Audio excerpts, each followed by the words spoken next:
صلو علی محمد و آل محمد. بسم اللہ الرحمن الرحیم.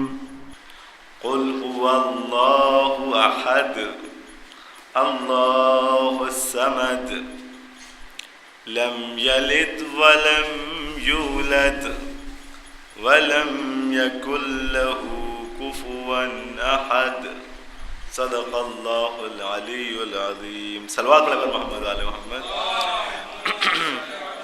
حضرات سماعت فرمائیں کہ خوشا زمین معلا زہ فضائے نجف. خوشا زمین معلا زہ فضائے نجف ریاض خلد بھی ہے شائق ہوائے نجف.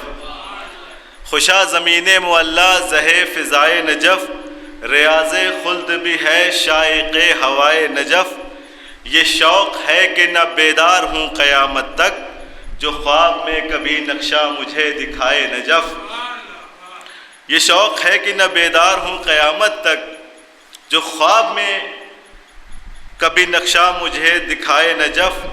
پہنچ کے دیکھتے ہیں پہنچ کے خلد میں جب دیکھتے ہیں قصر رفیع. پہنچ کے خلد میں جب دیکھتے ہیں قصر رفیع پکار اٹھتے ہیں زوار ہائے ہائے نجف. مریض کے لیے اکسیر ہیں یہ دو نسخے غبار مرقد شبیر اور ہوائے نجف. جسے خدا سے محبت ہے اس کو کعبے سے جسے ولائے علی ہے اسے ولائے نجف. ملی انگوٹھی بھی ویسی ہی تھا نگی جیسا نجف برائے علی تھا علی برائے نجف. صلوات علی محمد والے محمد. سماعت فرمائیں گے کہ یہ کیسا رشتہ میرے درمیان ہے. یہ کیسا رشتہ ان کے میرے درمیان ہے. سجاد نے سفر کیا مجھ پر تھکان ہے. یہ کیسا رشتہ ان کے میرے درمیان ہے. سجاد نے سفر کیا مجھ پر تھکان ہے. صدیاں کتابیں کرب و بلا پڑھتی ہیں مگر صدیاں کتابیں کرب و بلا پڑھتی ہیں مگر کوئی ورق مڑا ہے نہ کوئی نشان ہے. صدیاں کتابیں کرب و بلا پڑھتی ہیں مگر کوئی ورق مڑا ہے نہ کوئی نشان ہے. تیروں سے مسکرا کے میں کرتا ہوں گفتگو. توجہ فرمائیں گے تیروں سے مسکرا کے میں کرتا ہوں گفتگو اس سے زبان سیکھی ہے جو بے زبان ہے. تیروں سے مسکرا کے میں کرتا ہوں گفتگو اس سے زبان سیکھی ہے جو بے زبان ہے. اکبر نے جب نقاب اٹھائی تو یوں لگا اکبر نے جب نقاب اٹھائی تو یوں لگا قرآن کھلا ہے سورہ یوسف جوان ہے.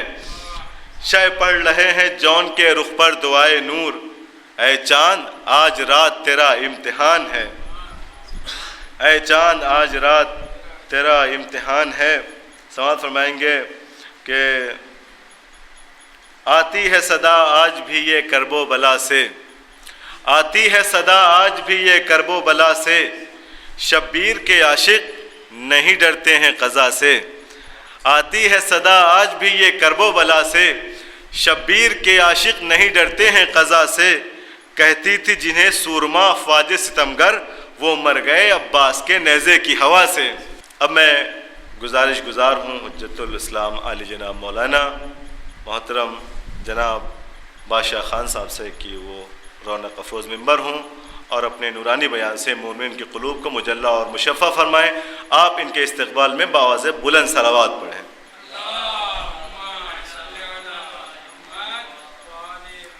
الفاتحہ. لا حول ولا قوة الا باللہ العلی العظیم. اعوذ باللہ من الشیطان الرجیم. بسم اللہ الرحمن الرحیم. الحمد للہ الذی لا یبلغ مدحتہ القائلون ولا یحصی نعماءہ العادون ولا یؤدی حقہ المجتہدون. الذی لا یدرکہ بعد الہمم ولا ینالہ غوث الفتن. الذی لیس لصفتہ حد محدود ولا نعت موجود ولا وقت معدود ولا اجل ممدود. فطر الخلائق بقدرته ونشر الریاح برحمته ووتدا بالصخور میدان عرضه.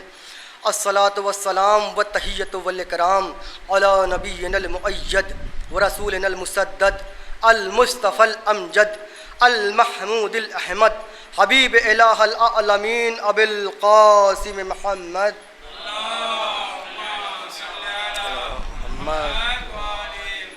وعلیہ الطیبین الطاہرین المعصومین الہداۃ المہدیین لا سیما ابن امہ وصفیہ ووصیہ وخلیفۃ بلا فصل وباب مدینۃ العلم وکتاب صحیفۃ فہم والکاشف عن کربہ وباعث والنائم فی بیتہ ولباس زینۃ المحراب والمسجد والمنبر ساق السلسبیل والتسنیم والکوثر قاتل مرحبۃ وامر وانتر فتح بدر وحنین وخیبر امام المشرقین ساجد القبلتین والد الحسنین الذي لم يعبد صنما طرفة عين امام المشارق والمغارب مظهر العجائب والغرائب نقطة دائرة المطالب مطلوب كل طالب غالب كل غالب مولانا علي بن ابي طالب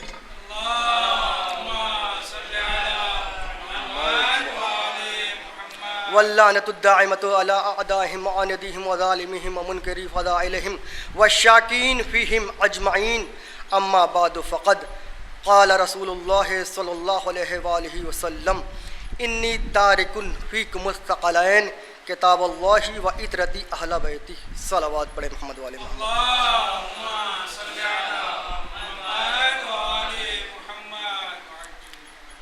عزیزان محترم، عزیزان من، صاحبان عقل و خرد، رسول اکرم نے ارشاد فرمایا انی تارکن فیکم الثقلین کتاب اللہ و عطرتی اہل بیتی ما ان تمسکتم بہما لن تضلوا بعدی ابدا وانہما لن یفترقا حتی یرد علی الحوض. ارشاد فرمایا کہ میں تمہارے درمیان دو گراں قدر چیزیں چھوڑے جا رہا ہوں، ایک اللہ کی کتاب، دوسری اپنی عطرت کو، اہل بیت علیہ السلام کو. جو ان دونوں سے وابستہ رہے گا، متمسک رہے گا، وہ میرے بعد کبھی گمراہ نہیں ہوگا. اور یہ دونوں قرآن اور اہل بیت یہ کبھی جدا نہیں ہوں گے، ہمیشہ ساتھ ساتھ رہیں گے یہاں تک کہ میرے پاس حوض کوثر تک پہنچ جائیں. عزیزان محترم، رسول اکرم نے فرمایا کہ میں تمہارے درمیان دو گراں قدر چیزیں چھوڑے جا رہا ہوں، ایک اللہ کی کتاب، دوسری اپنی عطرت کو، اہل بیت علیہ السلام کو. جو ان دونوں سے وابستہ رہے گا، متمسک رہے گا، وہ میرے بعد کبھی گمراہ نہیں ہوگا. لیکن مسلمانوں نے کیا کیا؟ ایک کو لے لیا، ایک کو چھوڑ دیا، کہا کہ قرآن میرے لیے کافی ہے. یہی وجہ ہے کہ مسلمان آج بھی گمراہ ہیں. کیوں؟ اس لیے کہ رسول اکرم نے فرمایا کہ جب ان دونوں کو، قرآن و اہل بیت کو ساتھ ساتھ لے کر چلو گے تبھی گمراہیت سے بچو گے. اگر ان دونوں میں سے کسی ایک کو بھی چھوڑا تو گمراہ ہو جاؤ گے. صلوات پڑھے محمد والے محمد پہ.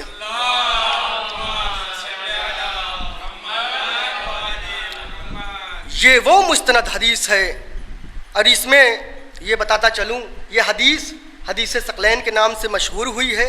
اس میں قرآن صامت کا بھی ذکر ہے، قرآن ناطق کا بھی ذکر ہے.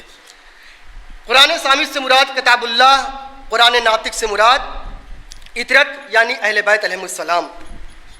اور یہ حدیث ثقلین کے نام سے مشہور ہوئی ہے. یہ وہ مستند حدیث ہے جو شیعہ راویوں نے، شیعہ محدثین نے، شیعہ کے علماء نے صرف اپنی ہی کتابوں میں درج نہیں کی، بلکہ تمام فرقہ اسلامی کے علماء اس حدیث کو تسلیم کرتے ہیں. یہاں تک تسلیم کرتے ہیں کہ اس حدیث میں اختلاف نہیں ہے بلکہ مقام بیان میں اختلاف ہے. کیا کہا رسول نے؟ اس میں اختلاف نہیں ہے. کہاں کہا؟ اس میں اختلاف ہے. کچھ افراد کہتے ہیں رسول نے یہ حدیث مکے پہنچنے کے بعد عرفات کے موقع پر بیان کی. کچھ افراد کہتے ہیں رسول نے یہ حدیث میدان غدیر میں، خطبہ غدیر میں بیان کی. کچھ افراد کہتے ہیں رسول نے یہ حدیث مدینے پہنچنے کے بعد مدینے کے منبر سے بیان کی.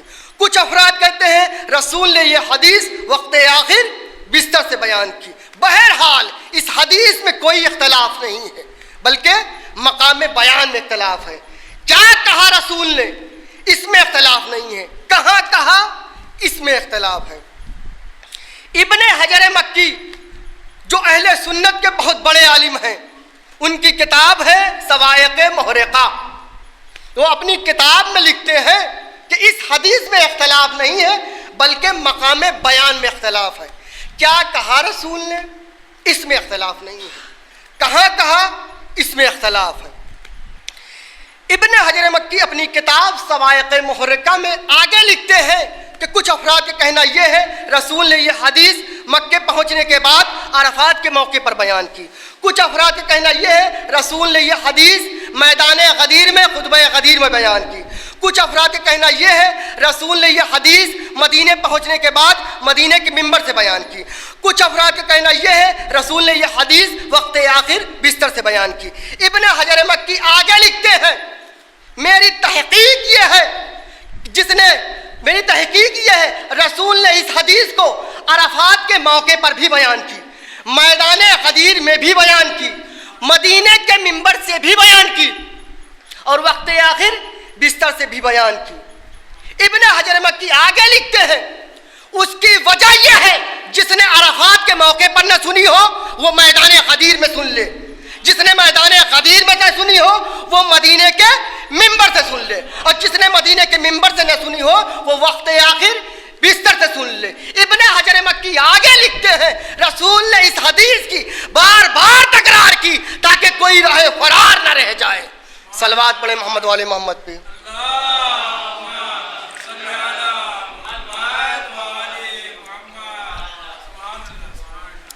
عزیزان محترم، تکرار اسی شے کی ہوتی ہے جو سب سے زیادہ اہم ہو۔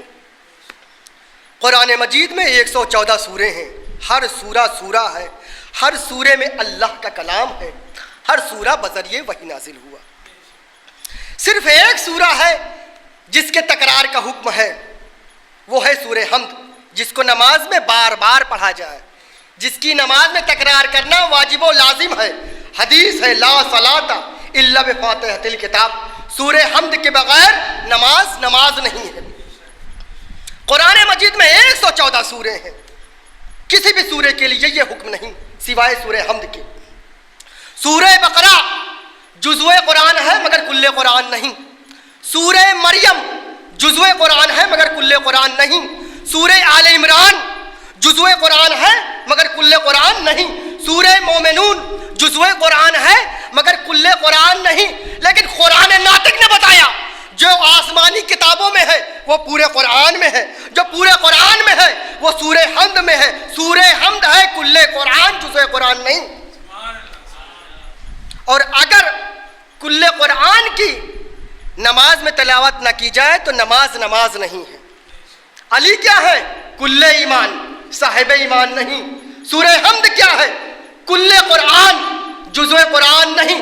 عزیزان محترم توجہ چاہتا ہوں، جب کل قرآن کے بغیر نماز نہیں ہے تو جو کل ایمان ہو اس کی ولایت کا اقرار کیے بغیر مستحب اذان کہاں سے؟ صلوات پڑھیں محمد والے محمد پہ۔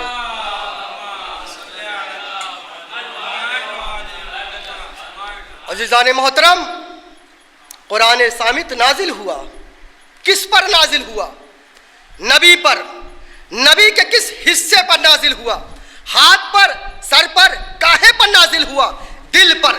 دل جو ہوتا ہے جسم کا سب سے اہم حصہ ہے۔ کافر کا دل اور ہے، مومن کا دل اور ہے۔ کافر کا دل گوشت کا لوتھڑا ہوتا ہے، مومن کے دل کے لیے حدیث ہے مومن کا دل کعبہ ہوتا ہے۔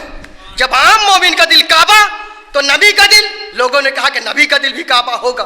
توجہ چاہتا ہوں کہ جب قرآن صامت کو جسم کے کعبے میں اتارا جائے تو تقاضا یہ ہے کہ قرآن ناطق کو خانہ کعبہ میں اتارا جائے، قرآن ناطق کو خانہ کعبہ میں بلایا جائے۔ صلوات پڑھیں محمد والے محمد۔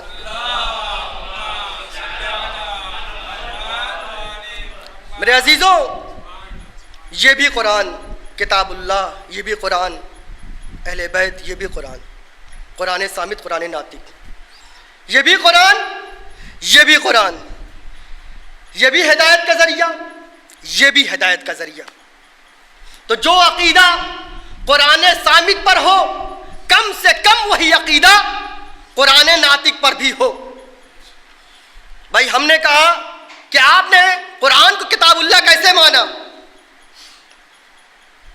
الیکشن کے ذریعے، شورا کے ذریعے، اصحاب کے کہنے پر، مجمع کے کہنے پر، یا کہ جب کثرت سے قاری پیدا ہو گئے تب قرآن کو کتاب اللہ مانا؟ کہا نہیں صاحب، میں نے قرآن کو کتاب اللہ اصحاب کے کہنے پر نہیں مانا، مجمع کے کہنے پر نہیں مانا۔ میں نے کہا کہ جب اصحاب کے کہنے سے، مجمع کے کہنے سے قرآن کتاب اللہ نہیں تو علی کو ولی اللہ سمجھنے کے لیے مجمع کا منہ نہ دیکھیے، اکثریت کا مزاج نہ دیکھیے۔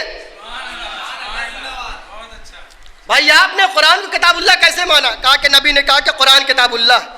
ہم نے کہا کہ جس نبی نے قرآن کو کتاب اللہ کہا اسی نبی نے علی کو ولی اللہ بھی کہا، لیکن ایک فرق ہے، نبی نے قرآن کو کتاب اللہ کہا، سنایا، ہاتھوں پر بلند کر کے دکھایا نہیں، نہ ہی کسی آیت کو کاغذ پر لکھ کر بلند کر کے دکھائی ہو، لیکن علی کو سوالات حاجیوں کے مجمع میں ہاتھوں پر بلند کر کے کہا من کنت مولا ہو فہذا علی مولا، میں جس چیز کا مولا ہوں علی اس کے مولا۔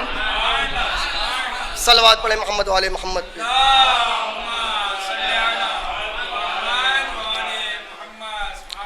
عزیزان محترم، قرآن صامت شفا بھی ہے، قرآن صامت دعا بھی ہے، قرآن صامت وسیلہ بھی ہے، قرآن صامت شفا بھی ہے۔ امن یجیب المضطر اذا دعاہ ویکشف السوء، قرآن صامت دعا بھی ہے۔ ربنا اغفر لی ولوالدی وللمؤمنین یوم یقوم الحساب رب ارحمہما کما ربیانی صغیرا۔ قرآن صامت وسیلہ بھی ہے، اس کے وسیلے سے مانگی ہوئی مرادیں پوری ہوتی ہیں۔ تو قرآن صامت شفا بھی ہے، قرآن صامت دعا بھی ہے، قرآن صامت وسیلہ بھی ہے۔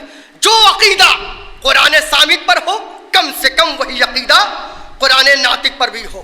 معصوموں نے تشریح کی، علماء نے ان باتوں کو تحریر کیا۔ قرآن مجید میں 114 سورے ہیں، ہر سورے کی کوئی نہ کوئی صفت ہے۔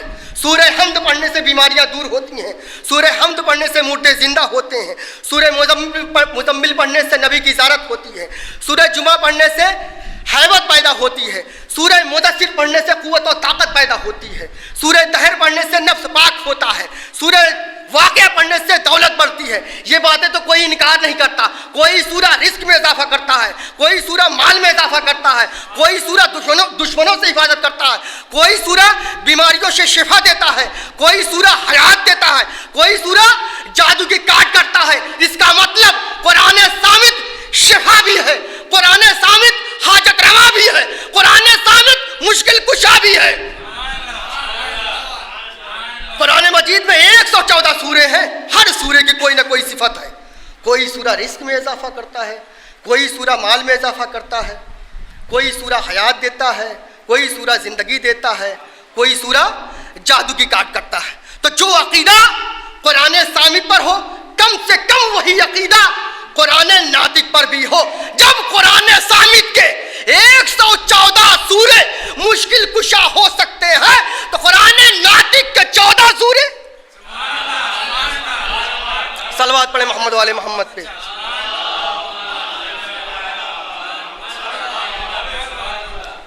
ایک اور صلوات،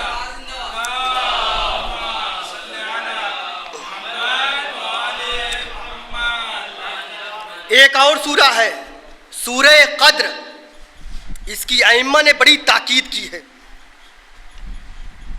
یہ قرآن مجید کا سورہ بھی ہے، آل محمد کا قصیدہ بھی ہے۔ انا انزلناہ فی لیلۃ القدر، ہم نے قرآن کو شب قدر میں نازل کیا، لیلۃ القدر میں نازل کیا۔ وما ادراک ما لیلۃ القدر، تمہیں کیا معلوم کہ لیلۃ القدر کیا ہے؟ لیلۃ القدر خیر من الف شہر، لیلۃ القدر 1000 مہینوں سے بہتر ہے۔ تنزل الملائکۃ والروح، اس میں ملائکہ اور روح نازل ہوتے ہیں، ہوتے رہیں گے۔ یہاں تک لانا تھا۔ اس آیت کو واضح کرنا ہے کہ یہ آیت کیا پیغام دے رہی ہے. تنزل الملائکۃ والروح، ملائکہ اور روح نازل ہوتے ہیں، ہوتے رہیں گے. اس آیت میں جو صیغہ ہے اہل علم تشریح فرما ہے صیغہ مضارع ہے، جو حال پر بھی دلالت کرتا ہے اور مستقبل پر بھی دلالت کرتا ہے، جو پریزنٹ بھی ہوتا ہے اور فیوچر بھی ہوتا ہے. مثال کے طور پر میں ایک دروازے کے سامنے پہنچا، دیکھا دروازے پہ تالا لگا ہوا ہے، ہر طرف سناٹا چھایا ہوا. وہاں جو آس پاس رہنے والے تھے ان لوگوں سے پوچھا یہاں پہ سناٹا کیوں ہے؟ کہا کہ جب یہاں کوئی رہتا نہیں ہے، سناٹا نہیں ہوگا تو کیا ہوگا. میں ایک اور دروازے کے سامنے پہنچا، دیکھا 2 آ رہے ہیں 2 جا رہے ہیں، 4 اندر آ رہے ہیں 4 باہر جا رہے ہیں. تو لوگوں کا آنا جانا بتا رہا ہے گھر میں مکی موجود ہے. عزیزان محترم، جس گھر میں لوگ آئے جائیں دلیل ہے مکی موجود ہے. تنزل الملائکۃ والروح، ملائکہ اور روح نازل ہوتے ہیں، ہوتے رہیں گے. ملائکہ کا نزول بتا رہا ہے کوئی محمد آج بھی موجود ہے. صلوات پڑھیں محمد والے محمد.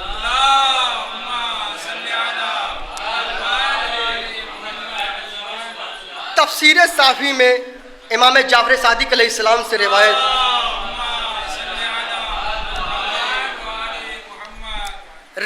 ہے کہ روز محشر 4 پرچم بلند ہوں گے، 4 علم بلند ہوں گے. جو عالم کے منکر ہوں گے وہ کیا کریں گے؟ پہلے پرچم کے نیچے رسول اکرم آئیں گے اور پہلے گروہ سے پوچھیں گے یہ بتاؤ قرآن اور اہل بیت کے بارے میں تمہارا کیا عقیدہ رہا. تو پہلا گروہ کہے گا کہ نہ ہم نے قرآن کو مانا نہ اہل بیت کو مانا. رسول اکرم کہیں گے تمہارے لیے شفاعت نہیں. رسول اکرم دوسرے پرچم کے نیچے آئیں گے اور دوسرے گروہ سے پوچھیں گے کہ یہ بتاؤ قرآن اور اہل بیت کے بارے میں تمہارا کیا عقیدہ رہا. تو وہ کہے گا کہ ہم نے صرف قرآن کو مانا، اہل بیت کو نہیں مانا. پھر تیسرے پرچم کے نیچے رسول اکرم آئیں گے اور تیسرے گروہ سے پوچھیں گے کہ یہ بتاؤ قرآن اور اہل بیت کے بارے میں تمہارا کیا عقیدہ رہا. تو وہ کہے گا کہ ہم نے صرف اہل بیت کو مانا، قرآن کو نہیں مانا. رسول اکرم کہیں گے تمہارے لیے بھی شفاعت نہیں. دوسرا جو گروہ تھا اس کے لیے بھی شفاعت نہیں. تیسرا گروہ جو ہے اس کے لیے بھی شفاعت نہیں. چوتھا گروہ چوتھے پرچم کے نیچے آتے ہیں. رسول اکرم چوتھے گروہ سے پوچھتے ہیں یہ بتاؤ قرآن و اہل بیت کے بارے میں تمہارا کیا عقیدہ رہا. تو وہ کہے گا کہ ہم نے قرآن کی بھی تعظیم کی اور اہل بیت کی بھی تعظیم کی. رسول اکرم کہیں گے تمہارے لیے ہی شفاعت ہے.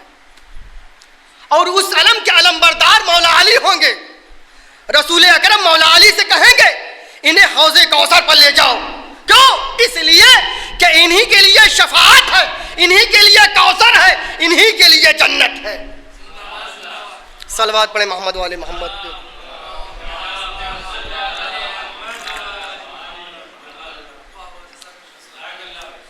عزیزان محترم، بس عزیزوں، فضائل کتنے ہی پڑھ لیے جائیں جب تک مصائب کا تذکرہ نہ کیا جائے تو بات نامکمل ہوتی ہے. آج اس کی شہادت کا تذکرہ کرنا ہے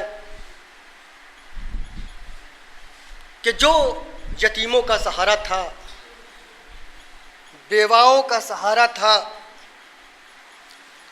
مریضوں کا سہارا تھا، غریبوں کا سہارا تھا، مسکینوں کا سہارا تھا. عزاداروں، راوی لکھتا ہے کہ جب 40 ہجری کا رمضان آیا تو مولا 3 لقمے سے زیادہ نہ کھاتے تھے. کسی نے پوچھا مولا آپ کی خوراک اس قدر مختصر کیوں ہو گئی ہے؟ مولا نے فرمایا مجھے خوف ہے کوئی میرے ہمسائے میں بھوکا نہ سوتا ہو، اور میں یہ بھی چاہتا ہوں کہ پیش خدا شکم سیر ہو کر نہ جاؤں. عزاداروں، مؤرخین نے لکھا کہ مولا ایک دن اپنی بیٹی ام کلثوم کے یہاں مہمان ہوئے. ام کلثوم نے افطار کے وقت روٹی کے ساتھ دودھ اور نمک لا کر پیش کیا۔ مولا نے فرمایا اے بیٹی تجھے نہیں معلوم تیرا بابا ایک وقت میں 2 غذا استعمال نہیں کرتا۔ اے بیٹی جب تک تم اس دودھ کے پیالے کو نہ اٹھا لوگی میں افطار نہ کروں گا۔ عزاداروں یہاں تک کہ 19 رمضان المبارک کی شب آ گئی۔ اس شب کو مولا نے بڑی بے چینی کے ساتھ گزارا، کبھی حجرے میں جاتے کبھی حجرے سے باہر آتے۔ عزاداروں یہاں تک کہ صبح صادق کا وقت قریب آنے لگا، مولا نے اپنے قدم مبارک کو مسجد کی طرف بڑھایا۔ گھر میں پلی ہوئی مرغابیوں نے مولا کو چاروں طرف سے گھیر لیا اور چلانا شروع کیا۔ ان مرغابیوں کی آواز کو سن کر امام حسن قریب آئے۔ مولا نے فرمایا اے بیٹا حسن اگر ان بے زبان جانوروں کے آب و دانہ کا انتظام نہ ہو سکے تو انہیں آزاد کر دینا، کیونکہ میں کسی کا بھوکا پیاسا رہنا برداشت نہیں کر سکتا۔ ایسے امام جو جانوروں کا بھوکا پیاسا رہنا برداشت نہ کر سکے انہیں کے لال کو کربلا میں 3 دن تک بھوکا پیاسا رکھا گیا۔ جناب عباس کے بازو قلم کیے گئے، علی اکبر کے سینے پر نیزہ لگا، نیزے کے پھل کے ساتھ کلیجہ بھی باہر آ گیا، علی اصغر کے گلے پر تیر لگا، جناب قاسم کا لاشا پامال کیا گیا، آنو محمد کو خاک خون میں خلتا دیکھا، امام حسین کے گلے پر خون تو خنجر چلا۔ عزاداروں مولا مسجد کی طرف روانہ ہوئے، مسجد میں داخل ہوئے تو کیا دیکھا کہ ابن ملجم پیٹ کے بل سو رہا۔ عزاداروں مولا نے ابن ملجم کو ایک وقت میں 2 ہدایتیں کی، کہا اے ابن ملجم نماز کا وقت ہے، اے ابن ملجم اس طرح سے اہل جہنم سوتے ہیں، اے ابن ملجم تیرا کیا ارادہ ہے اس کا بھی مجھے علم ہے، اے ابن ملجم تو نے یہاں پہ کیا چیز چھپا رکھی ہے اس کا بھی مجھے علم ہے۔ عزاداروں مولا گلدستہ اذان پر گئے، ایسی اذان دی کہ سارے اہل کوفہ نے مولا کی اذان سنی۔ اس کے بعد مولا جب اذان سے فارغ ہوئے تو محراب مسجد میں آئے، صبح کی نافلہ کی پہلی رکعت کے پہلے سجدے سے جیسے ہی سر کو اٹھایا ابن ملجم نے اس زور سے تلوار سر اقدس پر لگائی، سر شگافتہ ہو گیا، سر سے خون کا فوارہ جاری ہوا۔ مولا نے فرمایا بسم اللہ و باللہ علی ملت رسول اللہ فزت و رب الکعبہ، کعبہ کے رب کی قسم میں کامیاب ہو گیا۔ عزاداروں مسجد کے دروازے آپس میں ٹکرانے لگے، قندیلیں گل ہو گئیں، عالم میں اندھیرا چھا گیا، زمین اور آسمان کے درمیان قد قتل امیر المومنین کی آواز گونجنے لگی۔ عزاداروں جناب زینب دوڑی ہوئی امام حسن کے پاس آتی ہیں، کہتی ہیں بھیا فضا میں قد قتل امیر المومنین کی آواز گونج رہی ہے، جاؤ مسجد میں بابا کی خبر لو۔ عزاداروں حسنین آئے تو کیا دیکھا، بابا کو خون میں غلطہ دیکھا، رونے پیٹنے لگے، دونوں شہزادے چیخ مار مار کر رونے لگے۔ عزاداروں امام حسن نے بحکم پدر صبح کی نماز جماعت کو تمام کیا، پھر اس کے بعد بابا کو ایک گلیم میں رکھ کر بیت الشرف کی طرف روانہ ہوئے۔ دوستوں کا ہجوم تھا۔ جب بیت الشرف قریب آیا تو مولا نے کہا کہ اے بیٹا حسن اب میرے دوستوں کو واپس کر دو، اس لیے کہ جب میری بیٹیاں مجھے اس حالت میں دیکھیں گی تو زاروں قطار گریا کریں گی۔ میں نہیں چاہتا میری بیٹیوں کی آواز نامحرموں کے کانوں تک جائے۔ ارے ایسے امام جو اپنی بیٹیوں کی آواز کو نامحرموں کے کانوں تک سننا گوارا نہ کرے، انہی کی بیٹیوں کو ایک زمانہ آیا کربلا سے کوفہ، کوفہ سے شام، دیار بدیار پھرایا گیا، در بدر پھرایا گیا، 36 شہر، 72 بازار، 120 گلیاں، 288 موڑ، کہیں بھی سناٹا نہیں تھا، ہر طرف تماشائیوں کا مجمع تھا، کسی بھی موڑ سے چادر نہیں ملتی تھی، ہر موڑ سے پتھروں کی بارش ہوتی تھی۔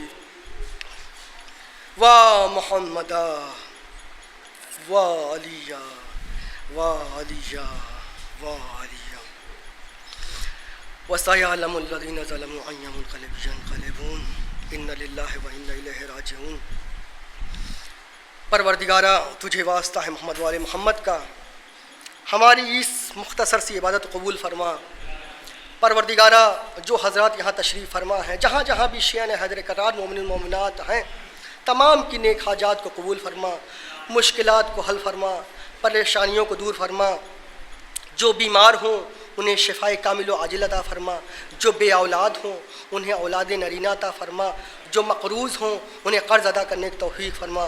پروردگارہ تجھے واسطہ ہے محمد والے محمد کا، علماء اعظام کی محافظت فرما، ان کا سایہ ہم پر باقی فرما، پرچم اسلام کو سر بلند فرما، دشمن اہل بیت دشمن اسلام کو نیست و نابود فرما، مقامات مقدسہ کی حفاظت فرما۔ پروردگارہ امام زمان عجل اللہ تعالیٰ فرجہ الشریف کے ظہور میں تعجیل فرما اور ہمیں ان کے اعوان و انصار میں شمار فرما۔ ربنا تقبل منا انک انت السمیع العلیم۔